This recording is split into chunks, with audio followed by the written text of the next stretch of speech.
Hello, happy Friday. Welcome to Screen Junkies. Where are we? Yes, Rob. This is indeed Screen Junkies. We made it. Another week. You know what you want out of an EIC of a thing? You want them to know the name, first and foremost. First and foremost, that's good to know what the name is. Billy Business. You're like the band that went to Cleveland and forgot where they were. Hello! Springfield. You! Hello, you! Spencer Gilbert, Hey. Billy Business. We're going to talk about some really fun stuff today. We're going to start with Superman because that's always how we'd like to start. Jason Momoa says that Henry Cavill is not leaving his role as Superman. This is via The Wrap. And a fan question. Rob K asked us, hey, Jason Momoa. Is that the real Henry Cavill, or Do you is know that a what's- it cardboard looks like cutout a of Henry stand-in. It Cavill? looks just like a That's cardboard cutout. crazy. It's a fat head. But is it really him? I don't know, but it just was a funny picture, so I chose Yeah. it. I don't It think just made me that's- laugh, so I chose it. It's like House of Wax Henry Cavill. Yeah. All right. It might be. So Rob K asked us, Jason Momoa said in an interview that Henry Cavill is definitely not leaving as Superman. Do you think he knows what he's talking about? Do you think Henry will stay? Well, those are two different questions, so we'll address them one at a time. But first, just to give a little bit of context, he spoke with E.T. live at the LA premiere of Aquaman on Wednesday night. That's Jason Momoa. And he said, quote, I just talked to Henry. He's absolutely not leaving the character. He loves the character. He's not 100%. And then later in a Huffington Post piece, No, this he said, was earlier. Oh, this is earlier. So this was like That's a the much more definitive one. definitive statement where he was a little loosey-goosey earlier. He was earlier, and Like then a he came week back and he earlier. was like, no, man. Yeah. I talked to Henry. He's not out of here. And he said it just like that. 100%. Probably. 100 Yeah. Bro. Yeah. The man's not leaving his role as Superman. So, yeah, in any event, all right. This was like after I just think this is the DC universe is the will he or won't he of superhero things. It's They like have, Ben like, four Affleck now. with Batman. There's four. Yeah. It's Yeah. like Ben Affleck with Batman is one. Jared Leto with the Joker is another. Henry Cavill and the Instagram of Sadness, which we should just leave up, I think. Aw. The Instagram, yeah, it was sad, Yeah, but it was I think it was inscrutable. it was sadly inscrutable, Yeah. melancholy. It was melancholy. Okay. So that's when he was like holding up his little Superman, and I don't know what he was trying to tell us. Like it Is that felt the one with like the He was dogs silent. barking? The dogs. Was there a dog barking? in the background, wasn't it? Maybe. Like the da-da-da-da-da. Oh, yeah. With the dogs. Yeah. So if you guys don't know what we're talking about, he had posted an Instagram, basically like not really saying anything, but kind of just visually indicating that he may be done as Superman, and he was sad about it. It's really like it's a Rorschach inkblot thing because it's You like see what you want. You see what you want into it because he's just sitting there and he lifts a Superman doll into frame. Sorry, action figure, and then slowly lowers. It was and 12 then inches. It slowly, was a doll. Slowly lowers it, and that was it. Yeah. That's all you get. Inscrutable. Make of it what you will. Yeah, inscrutable Henry Cavill. But Jason Momoa says he's confident that he's returning as the character. What do you make of that, Dan Merle? Well, I think that Jason Momoa and Henry Cavill are probably good friends, having worked together on one of these movies. Did they I only seem say to? together because I it mean, was so yeah, Justice League technically. was so heavily green screened. I'm not entirely sure they Sure. ever were in the same Yeah. studio at the same Hard to time. know. Hard to know. But he's not the head of Warner Brothers. I mean, I'm sure he wants him to stay, and I'm sure he might have talked to Henry Cavill, and Henry Cavill said maybe he also would like to stay, but he's not in charge. But also, he doesn't get to decide He's that. getting Henry's side of the story, I feel, accurately, which is Henry's like, no, I'm not done. I'm not done. Warner Brothers might be done with me, but I still want to play Superman. Maybe. Who knows? Yeah. I He's just a think very it's so- excitable man, Jason Momoa, it's and I so feel like he wants to interesting. excite people and tell them that That's Superman's true. going to stick around. That's I think true. he's also probably like Marvel's Mark Ruffalo. Like he's Yeah. the one in the DC where you're like Henry or like Jason, just stop saying things.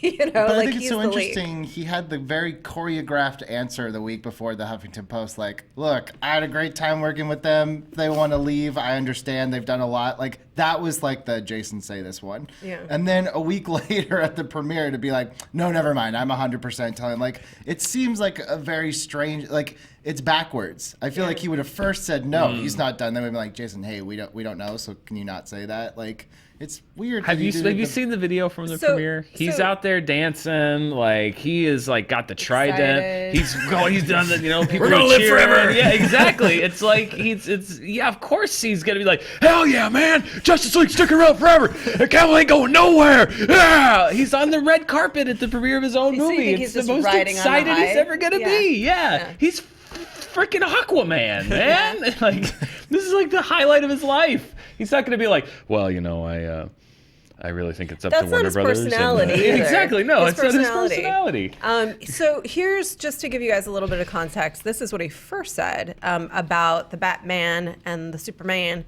If they're both out, then listen, it's just the place they're at in their careers. I mean, how many has Henry done? He's done 3? I mean, like, you want to move on. I think if I did, I've done 3. I mean, Henry wants to just expand on something. Ben is an amazing director that is of age and probably has done enough. Of age. I know, which is amazing. I don't know how to speak on behalf of them, but clearly. But if I had I had the time of my life on Justice League. So that's the answer where it's clear he's unprepared to answer it and doesn't exactly know what to say. And he starts to say something and realizes that might get misinterpreted. Like, you can put yourself in that person's position where they're like, look, man, if they're done, they're done. Like, they've done 3, that's enough. Shit, I did 3. No, but I'm not done. Well, I think the difference is the first one, the waffling one, is him speculating, and then the second one is like, I just talked to Henry. Yeah. Henry said he wants to play Superman. I don't think it's that tricky. It still doesn't mean he'll get to play Superman. Yeah, it's not up to either of them. It's not up to Henry unfortunately. Cavill or Jason Momoa. Well, let's talk about if Warner Brothers did not want Henry Cavill back as Superman, why not? And I think nobody has a problem with how he portrayed the role. It just might be that they're going in such a different direction that they don't want to confuse the audience with the same actor. But I feel like it's super confusing to have Wonder Woman and Aquaman stick around, but then recast the other half. Like, That's where they're I can gonna- lose one, but not more Affleck than is one. clearly out as Batman. Then You that's can, fine. you can Clear lose as Batman. day. Yeah, you but can lose Batman. they're looking at. I was just reading about how. Hashtag F you, Batman. Yeah, wow, harsh. Jeez. Whatever. Affleck's done. I was just reading about how, putting aside what it's going to do here, it is holding extremely well in China. It's going to do extraordinarily well. It wasn't just a one-week wonder. The second week looks like it's going to hold far above average from the normal superhero movies. So they're looking at a massive hit in the largest industry in the world. I think this is going to make a pretty good amount of money here. I really do think that a lot of people are going to have a lot of fun with it. And it is a spectacle. It is a movie that people will want to go see on the big screen. So Multiple times, probably. a lot of people will probably see it more than once. So I think that guy. like Billy, So excited. So pumped for Aquaman. I think that whereas before you had just Wonder Woman, now you have Wonder Woman and Aquaman. And now when you have 2 superheroes whose movies have done very well, and Aquaman I think critically won't do terribly. We'll see like what the final What is it at right now? It's like the average score is like around 6.3, which I mean, is it's fine. fun. It's fun. It's a spectacle. Yeah. They're in a much I haven't seen it yet. they're in a much worse position as far as booting everybody, because you can reboot and leave 1 maybe, but I don't think you could reboot 2 and leave 2 and then explain away why, especially because the fans like Henry Cavill. Yeah. And a lot of them, particularly after Justice League, are like that, and myself included. I'm like, that's the Superman I want. Sans the one aspect. Well, it's But weird. in It's because terms of I'll bet the WB. baby mouth. Oh, yeah. Yeah. I mean, you want him with his real mouth, I think is what you're asking. Well, yeah, for. Or you no, want I Superman mean- with a mustache. There is a genuine mouth clause on my I want that Superman. I It want that makes me Superman happy with though real that mouth. I'm blind in one eye because I didn't see it quite as much as everybody else. The depth Everything perception kind of is- looks a little blurred anyway, so I'm like, Yeah. it didn't bother me. I think it's just hashtag FU Batman, long live real mouth Superman. That's a He one deserves. hashtag. I think Henry Cavill deserves another shot at this, especially totally if he really does. wants to do it. And I feel like Warner Brothers has never really felt the need or trusted the audience to like Superman as much as we do, because they almost wrote him out of Batman v Superman. Like they think that the Batverse and Batman is the draw, and Superman movies are just too hard or too hokey to do. At least that's what I've been feeling from them. So my feelings are right. I think your feelings are right. We have to look at the math on that too, in terms of Batman as a Well, draw. But don't you versus- just get the sense that they would rather make Batman movies forever and I think- maybe toss off a Superman movie once in a while? I get the sense they were completely lost, and that Walter Hamada came in and he has said, not totally on the record, but to people he knew were going to report it, that it was a shit show that he came in to clean up at DC Films, and he's been slowly but surely trying to clean it up. And I think the belief before, after Man of Steel wasn't as effective as they wanted it to be, the belief, not to you, the audience, but internally, financially, I think their belief was that if we are going to counter Marvel, we have to lean in on Batman, we have to go dark. And then that didn't work. And so they're like, let's do these villains. And they're like, and now they're just cleaning it up. And I think focusing on these individual stories, and that leaves them in terms of this united universe with a question mark. Like, are they able to do the standalone Joker movie and Shazam and these things? Although not so much Shazam, but the standalone Joker movie that's disconnected, and these singular films that don't have to tie into each other tonally or otherwise, and do a Justice League United Universe at the same time. We'll see. I put it to you, the executives in the room. I think they can. It's working so far. I think the Joker movie will be the big will they, won't they moment, because weird. Ghost. Because that's not A connected. door just opened and closed, so you know why we're looking With no one behind scared. it. Because that's so disconnected from everything else. But they can this could be their phase one where they're kind of rebuilding without rebooting and just giving everyone their solo movies. And then 10 years down the line, we take another crack at the Justice League, or 8 years from now or something like that. All right, I'm into it. Yeah, me too. Henry, bring him back.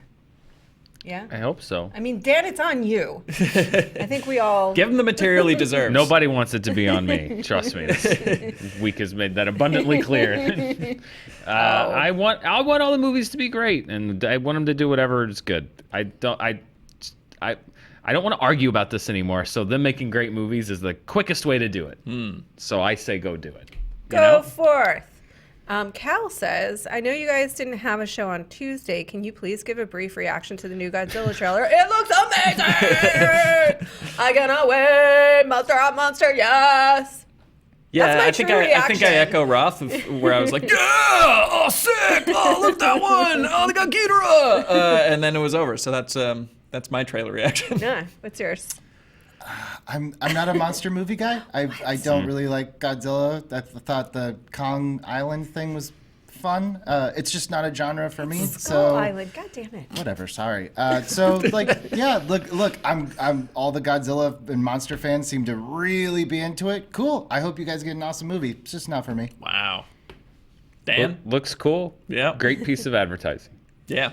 All right, so Spencer and I, We're psyched. psyched. I'm like, also fully psyched. I'm sorry I didn't jump up and down, but yes, it looks. I can't wait. There you go. You have to start crying a little bit. I was about to say, Just is our small. view count going up yeah, the more you false start excitement I crying. injected You into could this? you could be the one that does the silent tear while we scream. Yeah. I gotta say, Exactly. I was genuinely, I was like, wow, shit, that's a great trailer after Yeah, I watched same. it. So it is belatedly expressing my excitement, but it is genuine. Yeah, I'm not being disingenuous at all. This was probably my number one most anticipated movie of 2019. It doesn't mean Wow. I think it's going to be the best one. And there's a lot of other films that are coming out next year. I cannot wait for this movie. Yeah, and I am there's parts. But Aaron Taylor Johnson. But I do like the first Godzilla. So do I love the first Godzilla. So do I. And I know who you are that are still commenting on reviews I do. I liked it and I defended it, and you can go read my review and you can see how I defended liking it. And I know why you didn't like it, because there wasn't enough monster fighting for you. I get that. That's fine. I feel you. You're gonna get so much monster Yeah, once fighting in Godzilla this. was unleashed by Yeah. the end, when he does like laser barfs down other monsters' jaws, and they can start working in the other That was kaijus. amazing. Yeah, I can't wait to start from there. That's a great starting place for a sequel. Also, point of logic on Yeah. that. Atomic breath, excuse Atomic me. breath, yeah. So some people argued about the atomic breath because technically the Motos survived on nuclear energy and atomic energy. Well, you survive on water, but if somebody poured boiling hot water down your throat, you'd still die. Great point. I think Suck we it, solved that. haters. Who was complaining about that? Nerds. I have a bone to pick about this 50-foot tall lizard and the atomic blue fire that comes out of his mouth. People were mad about Thanos' fighting style a couple of weeks ago. I definitely can see. Godzilla would be in horrible pain and his organs would collapse just instantly because nothing can be that Yeah. big. So why don't you take a pick that bone with some anthropologists? Well, Yeah, not he only would've- that, people were complaining that he was too fat before the movie came out. Don't fat shame Don't Godzilla. fat shame Godzilla. And do like he needs that much, mass to hold himself upright. Exactly. There was a lot of too fat Godzilla out there before the movie came out. Anyway, Yeah. I'm legitimately excited about this movie. I'm not kidding at all. But we just didn't have a show on Tuesday, so we didn't talk about it. So there you go. Thank you, Cal, for asking. Tom B. If you could go back in time and just hang out on set, during the making of a movie, which one would it be? Ooh. Ghostbusters. Seems kind of fun. Also, it was a total shit show. And I bet if you were on set, because they were changing it so much in the Yeah. moment and changing the script, you would have been like, this is hilarious. It's never going to work. I don't know if I could have Like kept it. up with them, They're, I mean, definitely not. yeah, I can't party that hard. And that's a lot of cocaine that we'd be asking of you. Hey, you said it. I was going to do, let's say, Little Shop of Horrors, where, like, you do get to see the cool, like, creature design and all that stuff, and you're still hanging out with, like, Steve Martin and Rick Moranis and some of the funnier people. Ba, do, ba. And, yeah, you Little get singing Shop and of dancing and Terrors. puppets and funny people. True. Oh, that's a good one. Yeah. I'd say The Wizard of Oz. Oh. Just because it'd be cool to see like the actual moments that became these like things that are now just the DNA of society, as far as the actual take where Margaret Hamilton says, "I'll get you, my pretty," and you're a dog too. Plus, the sets would be amazing to look Yeah. at, and the way that they had trapdoors all over the place, and the huge paintings, and I just think it would be so cool to see that actually being made. Sidebar, though, have you guys seen the original ending to Little Shop of Horrors? Yes. Which one? Pretty great. Horrifying and awesome. Where they, it's the musical, where they take over the entire world and destroy everything. Yeah, yeah. Like it's like a Godzilla movie at the Yeah. end, and they just cut the whole thing, and Yeah. it just ends happily. But look that up online; it's pretty crazy. Seymour died, right? Yeah. Seymour dies, and they sell the little plants to everyone. It's like Invasion of the Body Snatchers. They Yeah. grow, and the whole But then they'd last run out of 5 things minutes to is like eat. them devouring the earth. Yeah, but they would run out of things to eat. Well, yeah, sucks for us still. Like, Yeah. Suddenly Seymour it's pretty was metal. dead. I feel like they're so voracious because they were growing, and then once they Yeah. stopped Yeah. growing, then But they you're still in real trouble. I mean, They they're still need wrecking like blood. national monuments and like Yeah. Yeah. charging down the streets, and like it is like a Godzilla movie. So Pretty check it out. crazy. All right, I will. I actually have seen Little Shop a lot, and I have not seen that ending. Billy Business. Batman Forever. I unabashedly love that movie. It's my favorite Batmobile, so I'd want to like sit in it. And then B, there was so much drama on that set. Val Kilmer, Joel Schumacher didn't get along. Jim Carrey annoying the shit out of Tommy Lee Jones. I think Seems tense. Tommy Lee Jones was super rude to Chris O'Donnell. Like, Yeah. I would love to just sit back, watch, and just Jim Carrey like, why doesn't he like me? Oh, And just watch all the drama, but also get to sit in the Batmobile while watching it. Yeah. It's like Jersey Shore, but Batman. oh! That'd be Remind me fun. to tell you a story later. All right. Oh, I'm excited. Rita asks, some weeks ago, Ross said that she felt like Crazy Ex-Girlfriend clickbaited her. Well, I don't know if I said that, but I'll elaborate. And I feel the same. It went from a musical comedy to sort of a drama with random songs. Do you have another example of TV shows that clickbaited you this way? You know, I understand why you're using the term. I did feel like it. First of all, hi, Rita. I agree. I felt like it baited and switched me because it started out as a show that was really light and funny and very enjoyable. It was just kind of one of my escapist shows that I was a go-to that I thought was also really smart. But I also, and then it got very, very dark and depressing, and it went to places that I did not want to go to in that half hour that I reserve for myself to feel good.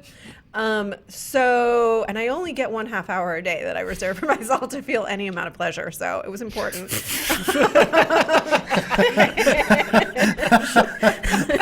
I was especially pissed.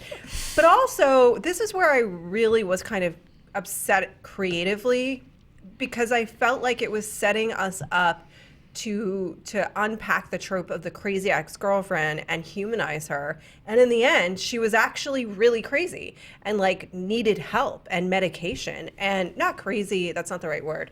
Pardon me. She was suffering from intense mental illness, which I think is great to explore in a show and to humanize. And I think that's really important. But I think her desires, Rachel Bloom's desires as a creator, got really conflated there. One show is to humanize mental illness, and I think that's an important show. And another show is to unpack the idea of the crazy ex-girlfriend and the crazy lady and the obsessive lady. And those are two different things. Right now, they've gotten conflated, and so that it actually legitimizes the stereotype of the crazy lady. That's kind of the big problem I had with the show, to be honest. And it's not that I didn't like that it was exploring mental illness. I just thought that should be a different show and one she does next. I will defend that show's choices. Well, that also wasn't the show I wanted to watch. But just you never see long-term character development in a comedy. Yeah. It's just so bizarre and in some ways refreshing to me, where it's like, wow, they're actually going to have their characters grow and change over the seasons. Like, you know, to an extent, people have changed in comedies, but really, like, Bart Simpson is the same Bart Simpson as he was in the 90s. Yeah, Peter Griffin's the same Peter Griffin. Same thing with Sunny. It's why it works. They never change. Although this season had... I know. They had an ending Which... to an episode. Talk about clickbaited. Let's discuss that Okay. later. Yeah. We don't want to spoil anything. But again, like, I want to be really clear, because I think that humanizing mental illness is actually a really worthy endeavor, especially if you can do it in a musical fashion. That's really impressive. But then to have it be in the package of being a show called Crazy Ex-Girlfriend, I think is defeating the purpose a little bit, but maybe that's just me. Yeah. Anyway, which shows did you I was hate? trying to think of a show. I didn't hate. No, I didn't hate the What'd show you get either. I baited? think I couldn't it's think of a brilliant. show. I wrote down a movie because I couldn't think of a TV show, but I wrote down a movie, and I mentioned this before, and I'm not attacking the movie itself. I am saying that the way that it was marketed was 100% clickbait, and that was The Gray. Like The Gray or hate The Roth, again. I'm not judging The Gray. Don't roll your eyes I at me. love that movie. I'm not saying you can't love the movie. I'm saying the marketing for that movie was a shameless clickbaiting it of what was. the movie actually was. I'm not defending whether or not Liam Neeson should or should not have actually fought a wolf on screen. I'm just saying There is footage. the advertisements told you to specific, or made the promise to you that you would see Liam Neeson fight a wolf. Same with Amazing Spider-Man 2, of that shot of Spider-Man swinging the manhole cover at a rhino, and it cut right before the titles, and the movie cut right before the credits. Yeah. The Gray promised a completely different movie than the one that was delivered. That's true. That's true. It promised wolf punching. There was no wolf There was punching. no wolf punching. There is the footage. Have you ever seen it? They actually No. shot that. Wow. him The fighting actual a wolf fight? Oh, that's they, fun. They had it. I mean, they chose creatively to Are there take like it out. 17 cuts, like Liam Neeson hopping the fence and taking I don't, three? you know, I don't know if they ever released Just it. wrestling I a just stuffed animal. heard from people that were involved that they actually did shoot the wolf fight. Amazing. Yeah. While we're on the subject of Liam Neeson, can I just quickly Yeah. talk about, if you have not seen the trailer for this movie yet, it's coming out next year. I think it's the customary early 2019 Liam Neeson movie. It's called Cold Pursuit. Oh. He plays a snowplow driver Yeah. Oh yeah. who Mr. has Badass. to seek Yeah. revenge, and it looks incredible. Okay. All It right. kind Mara of- saw it first, and she's like, "You have to watch this trailer." It kind of looks like the fake Liam Neeson movie from It does. Daddy's Home 2. I was Wow. like, wait, I saw the poster yesterday, and I was like, wait, this is a real thing? It's like Yeah. a parody Liam Neeson movie of him like, "I'm going to get my plow and I'm going to hit you," and it's like he's like running cars off the road with his snowplow. Wow. It looks so good bad, either way. Can we count that down on The charting? Cold Pursuit, countdown to Cold Pursuit. Yeah. We can do that. Yeah. We can count It's down to coming. Cold Pursuit. Sound Okay. good. How about Yeah, you? so I'm going to stick with my DC theme here Okay. today. This is a show that, like, I guess you could say clickbaited or switched gears, but I actually liked the gear switching. I was there for all 10 years of Smallville, and the first 5-6 years, definitely a teen drama. And then around season 6, season 7, they're like, teens aren't watching this anymore. There's better stuff. If we're going to keep doing this, let's just drop all the teen drama and just go hardcore into like DC Comics lore. They brought like the Justice Society and like all these like Doomsday and all these other things, and they're just like, screw it, let's just go full comic book. So I actually liked that once the teeny boppers left the show, they were just like, let's just go all comic book. And the like 7, 8, 9, 10, love it. That's like my favorite Superman stuff is just from those. Cool. Oh, period? Yeah, like there's some really great stuff. Oh. Like really, really cool stuff in there. Nice. What about you? Oh, I can't think of one, but I will second Crazy Ex-Girlfriend from Ireda, and I will defend it because I'm still enjoying the show. Yeah, I think she's kind of brilliant, Rachel Bloom. I just don't want to tune in for pain for that half hour. So instead, I watch Superstore. It's less painful if you gave up at the beginning of season 3. You know, Yeah. we're past that. Okay, good. Oh, good. We're past. I won't spoil it. I was Yeah. going to say what it was. It was very dark. I watched Superstore instead, and and The Good Place. That's an awesome question. Thank you, Arita. Hello. So, one good one. If you ever want to go back in time and watch Felicity, it's amazing. This is J.J. Abrams' first show, and in the final season, like he had basically closed out the show, was complete, and then the network came back and was like, "You got one more," and he was like, "But I finished it," and so he just goes bonkers. Oh, I've heard about this. And literally, it's like time travel and yes, stuff. Yeah. there's a character who's Wiccan the whole time, but it's always like she's Wiccan, but whatever. And she has a mystery box, a literal mystery box, and it's always like whatever, it doesn't mean Classic anything. JJ. In the final season of Felicity, it turns out she's an actual witch, and you go back in time, and he just does the final season over with a different. He's like, all right, well, she chose this guy. Yeah. What if she chose the other guy? That sounds terrible. It's amazing. Get ready and for you should episode watch 9, it. guys. It is Gotta get all the answers. You didn't know totally you didn't want. bonkers. Never wanted. It is totally bonkers. So you're saying Han Solo is going to be alive again? Yes. That's They're gonna go back in midway time. through episode 9. Yep. Oh my lord. Maz Kanata's basement is a time machine. They're gonna go Yes. back and change everything. We gotta go. Kate. Happy Kate, now? Kate. We gotta go back. Katie Mance asks, there are so many film and television versions of Dickens' A Christmas Carol.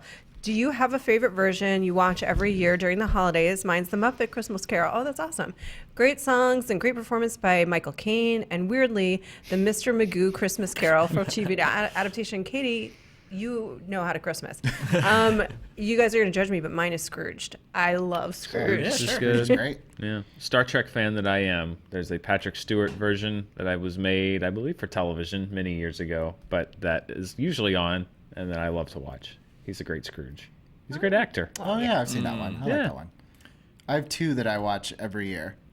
Mickey's Christmas Carol, Yes. nostalgia, love that one. And then there was this really weird Lifetime TV movie called Ebby with Susan Lucci as like the Ebenezer. She's Elizabeth. Oh my God, Scrooge. yes! And I Yes! loved it, I and have I watch seen it it. every year. It's so good, It's so right? amazing. And it's the little kid from Home Improvement is Tiny Tim. Jonathan Yeah. Taylor Thomas? No, the little one. the one who played Oh, Mark. Even Mark. littler. Yeah. Noah something. I don't know. Yeah. But it's great. I love it. It's worth seeking out, kind of. Yeah, Not I really. can't say that any Christmas carols are part of the rotation, but I got to check out that one and Mr. Magoo. It's for my list this year. I love Scrooged. I do. I watch it every year. It's probably my favorite Christmas movie. Other than like, I really love It's a Wonderful Life, and Yeah. because it's a great movie. But Scrooge is so fun. It's so stupid. And like the show within the show. Like, okay, when I was watching the Kurt Russell Christmas movie on Netflix, which again is now in my Insane. rotation, Christmas Chronicles. it felt like the show they were making in Scrooge. Like the crazy.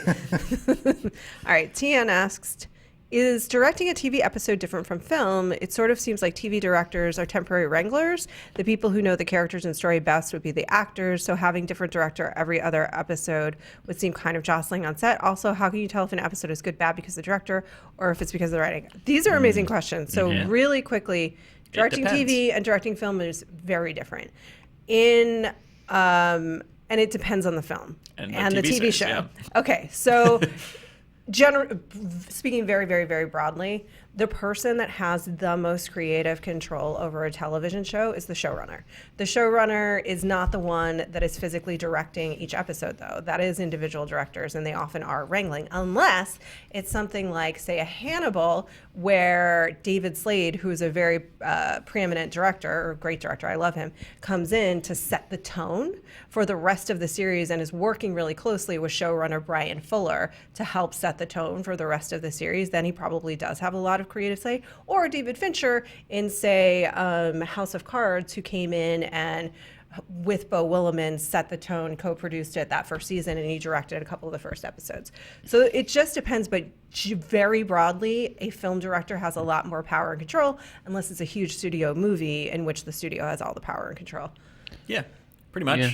It depends on so many things. You know, it's like something like a Game of Thrones episode that's all action that will be in the director's hands. The showrunners will always be on set or very close by to answer questions, give notes, change this, change that. So I guess it ultimately lies with them, creative control. And on the other end of the spectrum, you have like, you know, Frasier or something like that, where the director is largely symbolic. Yeah. Well, and the other thing that I worked on a couple of TV shows is the AD.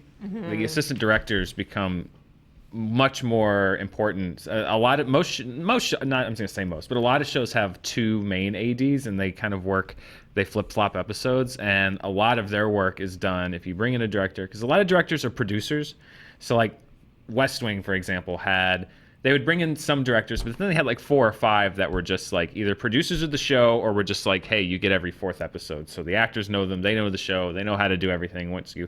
But if you bring in somebody new, a lot of times the assistant director will be the person that sort of guides them through the shot list, the everything, and sort of helps them get into the everyday of it, and then they can focus on the performance and stuff. But yeah, and the showrunner is unless they leave. Yeah. Which sometimes they do. Aaron Sorkin left the West Wing, but a lot of times the showrunner is the person that's like, if there's a question about character, the director goes to the showrunner. So you're right. It depends on the show. It depends on how they've set everything up. Greg Nicotero obviously can probably direct The Walking Dead in his sleep at this point, because he's been producing the show for however many years, and now he directs a third of the episodes every season, sometimes more. So he does he usually does the big ones and likes a lot of zombies. So obviously he's coming from a background of being in practical effects. Billy, who do you say, how can you tell the difference if an episode is bad due to the writing versus the direction? I would have to think, just because a lot of these shows are plotted out, at least like in the writer's room for like a season, that if there's a bad episode, it's most likely just that's the script. That's just what the episode was. I don't think the director, for the most part, has that much say in it, for TV at least. But all that being said, I'm actually kind of learning right now, because I've only ever worked in unscripted TV. So I've kind of had the same question. Like, if Fred Savage comes in and directs an episode of Modern Family, which he has, or Harold Ramis did a bunch of Office episodes, like, it doesn't feel like a Harold Ramis episode so much as it does like an Office episode. So I don't know what they get from it, but maybe they just they can like add that their little spin to it. But it's like TV series are usually consistent episode to episode in tone and in just vision and the way they're cut and the way they're shot. So the director is kind of just there to execute and get good performances out of the actors. But again, creatively, a lot of the choices have been made before they even show up. Yeah, and that's why I was using the examples of if they're setting up the first episode, especially of a show that's highly stylized, like House of Cards, like Hannibal. I feel like David Slade probably worked pretty closely with Brian Fuller to set the tone for Hannibal. Hannibal's awesome, by the way. I don't know if I've mentioned it, but it's great. That's why you'll also see a lot of times, if they get a name to direct the pilot episode of a show, they'll usually be listed as an executive producer throughout the show, because they helped set the tone, the look, everything else, and so they kind of get that little piece of the pie. Yeah, every future House of Cards director is like, let's make it look like a David Fincher movie. Yeah. Exactly. Because he said it. Well, that's not their every. role now. Well, this season looks like a sitcom. Yeah. Unfortunately. But also Beau Willimon left. Yeah. Hard to Yeah. So the showrunner's the real person, and a person that can be a showrunner is a very rare person, because that is truly a person that can both be manager, negotiator with networks, and creative lead. And so that's a very rare combination of skills. That's why I think showrunners are so impressive. Really good ones. I mean, you're talking about like, I guess, yeah, like the Aaron Sorkins and the I mean, Aaron Sorkin, famously brilliant writer, not a great showrunner for the practical details. Yeah. Well, sure. He's also writing most of it. Why am I blanking James L. Brooks on Vince was a great Gilligan, showrunner. J.J. Vince Gilligan? Abrams, Thank you. Vince Gilligan is who I was searching Okay, for, there you and go. Brian Fuller, who I think is Yeah. like, he's done a lot of shows that I love. Benioff and Weiss. Yeah, Benioff and Weiss. You'll argue with us. That's okay. And they're directing an army. Two separate armies around Yeah. the globe at all times. I mean, that's crazy. Think about how much they're managing, and to keep that creatively on track and Yeah. manage all of those pieces and have the right team in place that they can trust. crazy. Anyway, pretty crazy. Greasy Vivop asks, in honor of the new Poppins, what movie, child, or children would be the most challenging to nanny?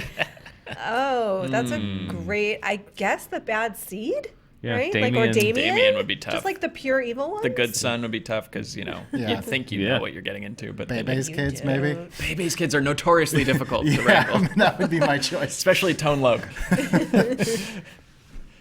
Yeah. I guess just Regan McNeil from The Exorcist. Yeah. Problem child. Oh, God, Junior from Yeah. Problem. Oh, my Lord. Heaven help us. That kid was devious. Yeah. How did we like that? Jack Jack? Don't know. That movie's Jack terrible. Check would be tough. Jack Jack would be difficult. But fun. That little asshole from Blank Check. That movie is so messed up. That everything about that movie is just wrong and horrible. And if you watch it now, your jaw will drop. By the way. Can't wait. Yeah. Jad, I love the way you have framed this question. This will be our last one for the day. My question, should you choose to accept it? Could you name some of your favorite cinematography in movies? I feel like cinematography is often looked over when really it's pivotal and can change the story as it's told. I couldn't agree with you more. I hope it's not looked over. One person that we talked about this past year a lot was Matthew Libatique. There's a lot of cinematographers that I think are more well known today. Emmanuel Lubezki, obviously. People are more familiar with Roger Deakins, which is really good, all It's well great. deserved, and it's great. But Matthew Libatique is somebody that I've just loved for years. He works with Darren Aronofsky. He works He with came Jon and talked to my Favreau. college like a couple weeks before the first Iron Man came out. Did he? He was great. Yeah. Yeah, really cool dude. And he shot this past year, he shot 2 films that are in awards contention. Well, he shot A Star is Born, Yes, he did. and then Venom. Nice. They came out the same weekend. Yeah, Also they super came out crazy. the same weekend, which are very but it shows Get you a man who can do both. he's so talented, and he can be highly stylized. But I think the cool thing about Matthew Libatique, and probably why he isn't as well known, is he's also more versatile than some cinematographers who have a very distinct style, and they kind of bring that style to whatever they do. I love him. I think he's amazing. You mentioned Roger Deakins. Yeah. Conrad L. Hall. Yeah. Oh my passed God. passed away a while ago, but he did Butch Cassidy. He did Road to Perdition, which is his last movie, which looks amazing. He did Cool Hand Luke, Yeah. a great master of like the classic style of Hollywood cinematography. And then I was looking, because I was looking up movies that I liked, and there was a cinematographer that even I don't know his name off the top of my head.